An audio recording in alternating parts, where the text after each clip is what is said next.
So this beautiful succulent plant is commonly sold as Senecio jacobensii, but it is now known as Kleinia petraea, and petraea means rocky or of the rocks. And that will probably give you an indication of how and where this grows, which is in a little bit more rocky terrains, actually in Zimbabwe. And I got this directly from the grower, so I have it in the grower's pot. And it's put out a lot of beautiful new growth since I've had it. I have this hanging directly in my southwest facing window, which means it gets a lot of intense light, a little less so obviously in the winter months, but it really does a little bit more direct sun, or can handle a little bit more direct sun, full sun, direct or indirect high light. Then you're going to make this plant a little bit happier, and it's not going to get so stringy, because this plant has the potential to actually be just a very thick, beautiful hanging basket plant, as you could actually see here. Now, mind you, putting it in a little bit more of that intense sunlight, because I'm in the winter months, this is greened up a lot more. But if you are growing it kind of in that intense sunlight, usually in the summer months, it will start to redden or turn a ruddy color, and that means the plant is stressing a little bit, but that's not really that bad, because the plant could actually handle it.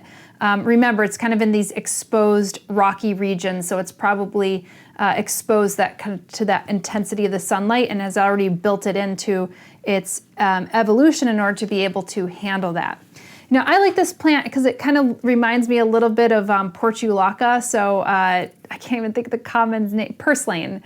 So it kind of reminds me, it has that kind of purslane shaped leaf of this, and it actually gets really, really pretty flowers. So if you get it in bloom, then you're gonna be happy, because they look like kind of like a little bit more like aster-like flowers. And I think that there must have been either more genetic studies or a closer look at some of the flower structures, because again, if you're seeing some of my Kleinia Senecio ones, things that you thought were Senecio have been put into other genera right now. So this one again got stuck in Kleinia.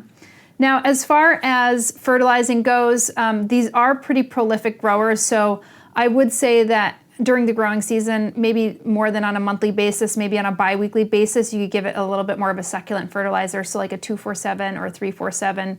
I've also found spraying this plant during the summer months is going to be great, because sometimes I could see that this is a little bit susceptible to spider mites. And even though it's from an area that doesn't grow and doesn't have a lot of high humidity, it is something that I think that just having a little bit of a misting system will actually help with keeping something like a pest, like a spider mite, at bay.